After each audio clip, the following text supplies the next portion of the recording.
The year is 1498. The heart of the Christian world, Rome, is silent under a blanket of oppressive June heat. The air in the Castel Sant'Angelo is thick with the smell of damp stone, stale incense, and fear. A single cell holds a prisoner, but this is no common thief. He is a prince of the church, Cardinal Giovanni Borgia, the Pope's own nephew. He has confessed to conspiracy. Under the shadow of the rack, he has named names. Now, he waits. Footsteps echo on the flagstones, growing louder, slower. The iron key grates in the lock. The door swings open, not to reveal a jailer with bread and water, but a figure dressed in fine, dark velvet. It is Cesare Borgia, the Pope's son. The cardinal looks up, a flicker of hope in his eyes. Cesare offers no words. His expression is as cold and polished as marble. He simply nods to the guards behind him. They move with brutal efficiency. A cord of silk is produced. It is wrapped around the cardinal's throat, a perverse benediction. He does not scream. The only sounds are the frantic scraping of his shoes on the stone floor, a choked, guttural rasp, and then silence. The guards let the body slump. Cesare watches, unblinking.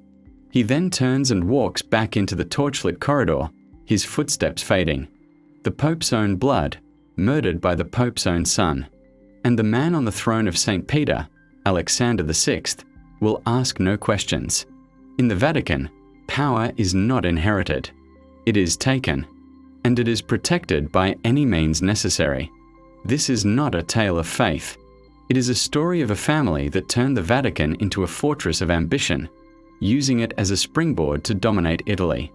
A story where sacraments were weapons, where poison was a political tool, and where the legacy of one man, Rodrigo Borgia, Pope Alexander VI, would become synonymous with decadence, murder, and the darkest arts of power.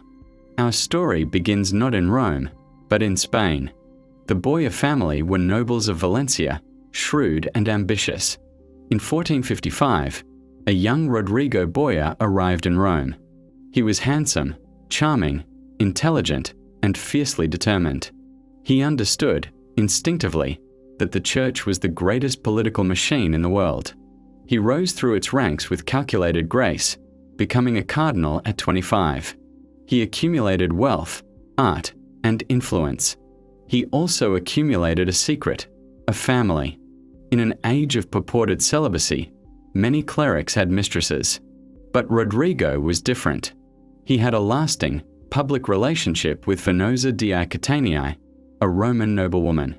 Together, they had 4 children who would shape history: Juan, Cesare, Lucrezia, and Joffre. He adored them, lavishing them with affection and a ruthless sense of entitlement. They were not hidden away. They were Borgias, and Rome would know their name. The stage was set in 1492. The old Pope, Innocent VIII, lay dying. The ensuing conclave of cardinals was a marketplace of bribery. Rodrigo Borgia, now the vice-chancellor of the church, entered as a favorite. He was the richest man in the College of Cardinals. He did not campaign on piety. He campaigned on promises. Mules laden with silver were seen entering the palaces of undecided cardinals. Key votes were secured with promises of castles, titles, and gold. The air in the Sistine Chapel, where the cardinals were locked in, was thick with more than prayer. It was thick with the scent of deal-making and venal sin. On the morning of August 11th, 1492, white smoke curled from the chapel chimney. Rodrigo Borgia had won. He took the name Alexander VI, after the ancient empire builder. The people of Rome cheered, hoping for a generous, lavish pope. They got one. The coronation was a spectacle of unparalleled opulence. But as the new Pope Alexander stood on the balcony of St. Peter's, blessing the masses, his sharp, dark eyes were not looking at the faithful. They were scanning the horizon, calculating. The Papal States were weak, threatened by French armies and Italian rivals.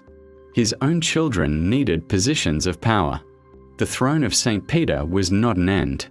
It was merely the beginning of the game. Alexander moved quickly. He made his son, Cesare, a cardinal. despite the young man's violent temperament and disdain for the cloth. His eldest, Juan, was made Duke of Gandia, a Spanish title, and commander of the papal armies. His daughter, Lucrezia, just 12, was betrothed for the first time, a political pawn of immense value. The Vatican itself transformed. The smell of incense now mingled with the musky perfumes worn by courtesans and the aroma of lavish feasts. Alexander's private apartments, the Appartamento Borgia, were frescoed with brilliant, pagan-inspired art. It was a court of Renaissance splendor and medieval intrigue. But power in Renaissance Italy was a fragile thing. Enemies surrounded Alexander: the powerful Orsini and Colonna families in Rome, the reforming monk Savonarola preaching fire and brimstone in Florence, the King of France marching south. Alexander navigated this with the skill of a chess master, allying, betraying, and rallying as needed. His weapon of choice was the marriage of his children. Lucrezia, gentle and educated, found herself married and then quickly divorced from her first husband when a better political opportunity arose. She was a tool, yet she began to learn how to wield her own influence from within her gilded cage. The true engine of the Borgia machine, however, was Cesare. Chafing under his cardinal's robes, he was a predator forced to wear the garb of a shepherd. He watched his brother Juan, the Duke of Gandia, fail in military command and yet retain their father's favor. A festering jealousy took root. The Borgia family, bound by blood, was starting to fracture from within. Then, on the warm evening of June 14, 1497, terror struck the heart of the Borgias. Juan, the Duke of Gandia, the Pope's favorite son, dined with his family at the Vatican. After the meal, he and Cesare left together, saying they were going to enjoy the city's night. They rode into the dark streets of Rome. At some point, they separated. Juan, with a masked man who had joined them, headed towards the Jewish quarter. He was never seen alive again. The next day, a woodcutter fishing in the Tiber River saw a startling sight. The body of a young man, dressed in fine silks, was floating in the muddy water. He had been stabbed 9 times. His throat was cut. His hands were tied. When the news was brought to Pope Alexander VI, the most powerful man in Christendom collapsed in a paroxysm of grief. He wept uncontrollably, pounding his chest, crying out to God. He shut himself away, vowing to reform the church, to renounce his nepotism. The city held its breath. Who would dare murder the Pope's son? The investigation was swift and pointed. Suspicion fell on many: the Orsini family, a jealous husband. But whispers, faint at first, then growing louder, began to circulate a single, horrifying name: Cesare. The brother who had ridden with him that night. The brother who stood to gain everything: his military commands, his father's undivided attention. Alexander, in his raw grief, initially believed the rumors might be true. But then, something shifted. The investigation was suddenly, quietly, dropped. The Pope emerged from his seclusion. The reforms were forgotten. And Cesare Borgia, now freed from the shadow of his brother, began to arm himself. The murder of the Duke of Gandia remains one of history's great unsolved crimes. But its consequence was crystal clear. It unleashed Cesare. With his brother gone, Cesare convinced his heartbroken father to release him from his cardinalate. He was done with God's work. He would do the devil's instead, all in the name of building a Borgia empire. The silk cord in the Castel Sant'Angelo, the fate of Cardinal Giovanni Borgia, was merely a continuation of this new, bloody policy. It was a message to all of Rome: the Borgias would consume their own to survive. And now, with a soldier son and the absolute power of the papacy, they were ready to consume Italy. The transformation was immediate and terrifying. Cesare Borgia, no longer cardinal, stood before his father not in robes of scarlet, but in the black armor of a condottiero. Pope Alexander, his grief for Juan hardening into a ruthless resolve, anointed his remaining son with a new title, Duke of Valentinois, a gift from the King of France. He became Illinois Valentino, a name Italy would soon whisper in dread. The papal treasury was opened, not for charity, but for war. The smells of the Vatican changed again, the scent of parchment and incense now underpinned by the sharp, metallic odor of oiled weaponry and the sweat of mercenaries gathering in the courtyards. Cesare's campaign was a masterpiece of calculated brutality. He marched into the Romagna, the lawless papal territories north of Rome, not as a liberator, but as a conqueror. His army was a modern machine, featuring the latest cannon, and his tactics were merciless. Towns that surrendered were spared. Those that resisted were made examples. At Farsumbrone, after a swift victory, he invited the rebellious lords to a banquet in the castle keep. They arrived, uneasy but trusting in the laws of hospitality. Cesare greeted them with chilling courtesy. Then, at a signal, his soldiers entered. The lords were seized, dragged to the courtyard, and beheaded on the spot. The message was clear: trust the Borgias, and you die. Back in Rome, Alexander provided the spiritual and political cover. He excommunicated Cesare's enemies, dissolving their titles and rights with a stroke of his pen. The church's authority was the legal framework. Cesare's sword was the enforcement. The Pope, in his 70s, seemed rejuvenated by this project of dynastic empire building.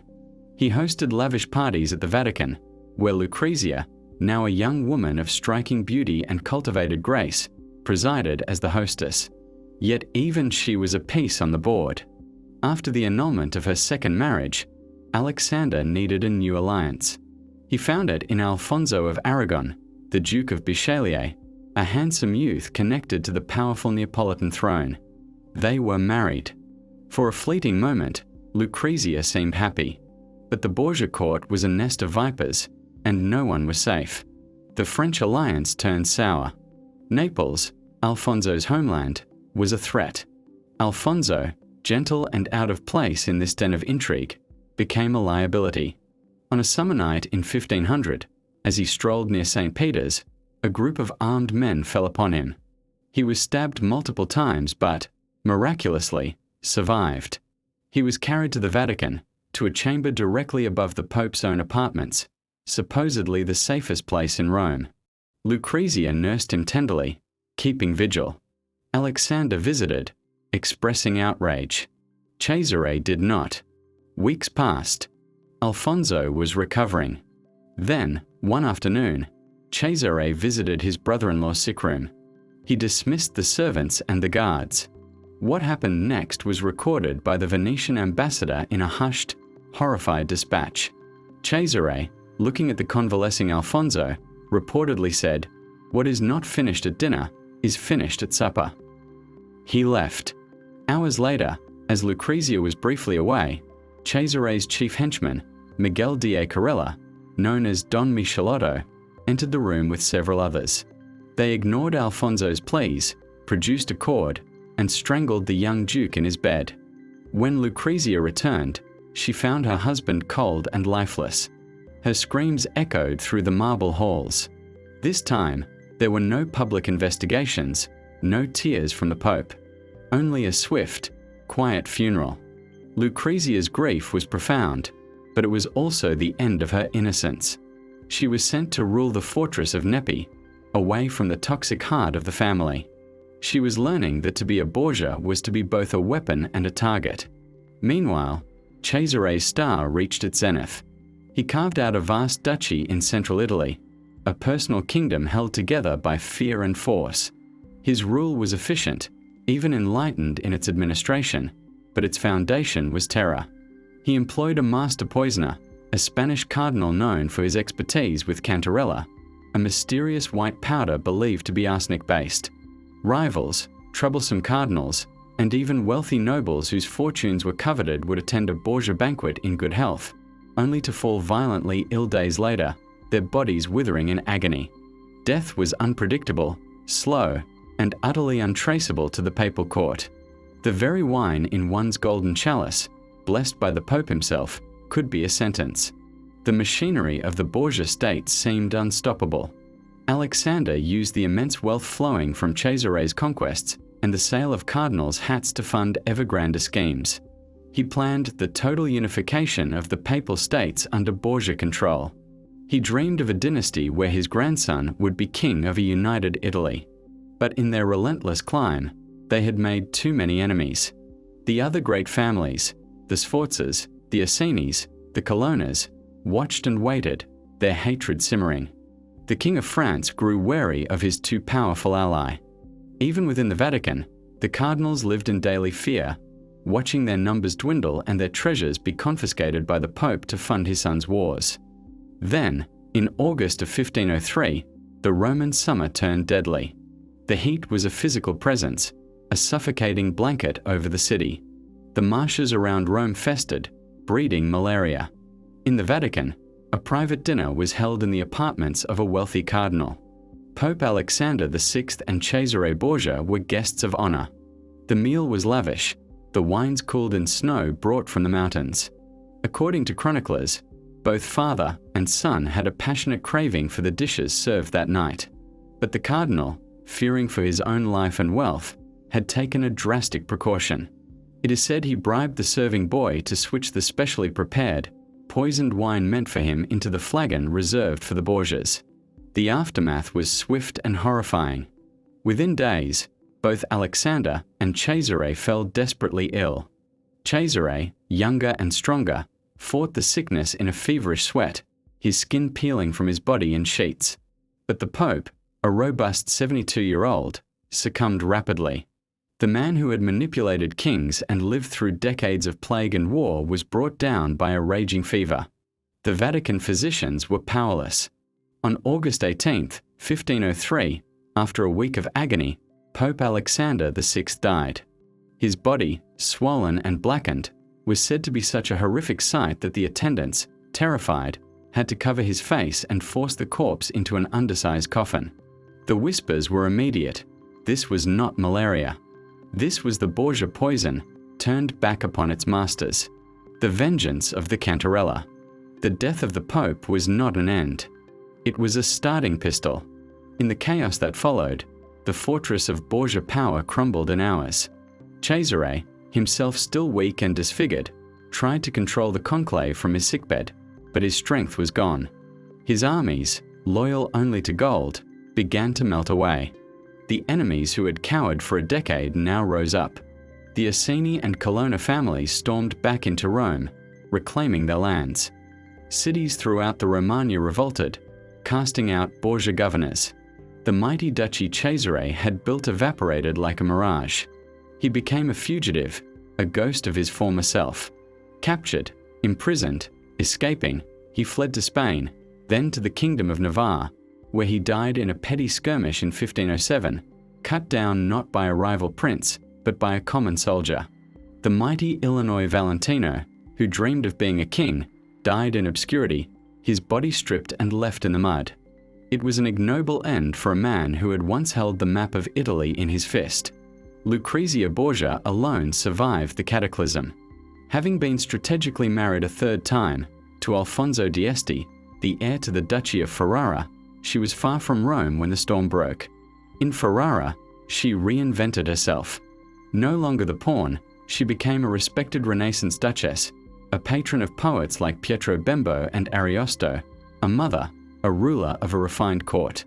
The scent of orange blossoms and fine perfume replaced the metallic tang of Roman intrigue. She cultivated piety and charity, carefully distancing herself from the monstrous legacy of her surname. Yet, the shadow never fully left. The whispers followed her, Borgia. The name itself was now a byword for treachery and poison. When she died in childbirth in 1519, she was mourned in Ferrara, but history would forever remember her not as the Duchess, but as the infamous daughter her story twisted by the enemies of her family into tales of incest and a mythical poison ring. The Borgia legacy was immediately and deliberately buried by what followed. The next pope, Julius II, the warrior pope and a bitter enemy of Alexander, launched a crusade of erasure. He stripped the Borgia symbols from buildings, seized their art, and worked tirelessly to expunge their memory from the Vatican's official history. The Appartamento Borgia was sealed shut, its brilliant, pagan frescoes left in darkness for centuries. The official narrative, written by the victors, was one of unrelenting evil. In the Protestant Reformation that soon swept Europe, the Borgias became the ultimate proof of Catholic corruption. a lurid example of how far the Church had fallen. To critics like Martin Luther, Alexander VI was not just a bad pope. He was the Antichrist himself sitting on the throne of Peter. But history is rarely so black and white. The debate among scholars begins here, in the ashes of their reign. Was Alexander VI uniquely monstrous, or was he simply the most successful, and therefore most visible, practitioner of the ruthless politics of his age? The Renaissance papacy was a theatre of worldly power. Popes led armies, fathered children, and accumulated vast personal wealth. The Sforzas, the Medicis, the Della Roveres, all played the same deadly game. Alexander's sin, perhaps, was playing it too well, and with too little pretense of piety. He made no effort to hide his family, his ambitions, or his methods. He was a creature of his time, but one who took its darkest impulses to their logical, bloody extreme. Consider the mystery of the poison. The legend of the Borgia poison, the cantarella, the secret recipes, the locked rooms where they tested toxins, is central to their myth. But how much is fact? Contemporary diplomats and enemies spoke of it in hushed, terrified tones, documenting sudden, convulsive deaths that benefited the family. Yet, in an age before forensic science, poison was the assumed cause of any convenient, unexplained death. The dense fog of fear they cultivated became their most effective weapon. The idea of the poison was as potent as any powder. Did they use it? Almost certainly. Was it a supernatural, untraceable weapon of magic? Almost certainly not. Their true poison was psychological terror, administered with chilling precision. Then there is the enigma of Cesare. Was he a psychopath, a monster of ambition without conscience? Or was he a brilliant, proto-modern statesman, a Machiavelli prince before Machiavelli wrote the book? Niccolo Machiavelli himself, who witnessed Cesare's campaigns as a Florentine envoy, was both horrified and fascinated. In The Prince, he holds Cesare up as a model of ruthless efficacy, a man who used cruelty well to consolidate power. Cesare's dream of a unified, centralized Italian state was centuries ahead of its time. He crushed the petty, warring feudal lords and imposed a form of direct, orderly rule. His methods were abhorrent, but his vision, some argue, was a dark precursor to the modern nation-state. He was a destroyer, but also, in a twisted sense, a builder. And what of Alexander, the patriarch? He was a man of profound contradictions. He was a doting father in an institution that denied fatherhood. He was a patron of breathtaking art who presided over murder. He could weep genuine tears at a son's funeral and coldly arrange another's assassination. Perhaps his most defining trait was his boundless belief in family, not as a sentimental unit, but as a dynastic project. In a world of shifting alliances, blood was the only bond he truly trusted. This familial devotion became his fatal flaw, blinding him to Cesare's successes and entangling the Holy See in a web of personal ambition from which it could not escape. The physical remnants of their world are still with us, hidden in plain sight. In the Vatican, the Borgia apartments are open again, the frescoes by Pinturicchio glowing once more. They show Alexander VI kneeling in devotion, surrounded by saints. But look closer. The faces of the saints are said to be portraits of his mistress, Julia Farnese, and his own children. Even in prayer, the sacred and the profane were inseparable. In the Church of Santa Maria in Monserrato degli Spagnoli in Rome, a simple plaque marks the final resting place of Alexander VI. His bones were moved, lost, and eventually relocated here, far from the grand papal tombs of St. Peter's. It is a quiet, forgotten corner. There are no candles, no offerings. The most infamous pope of the Renaissance lies under a bare stone, a testament to the Church's long effort to forget.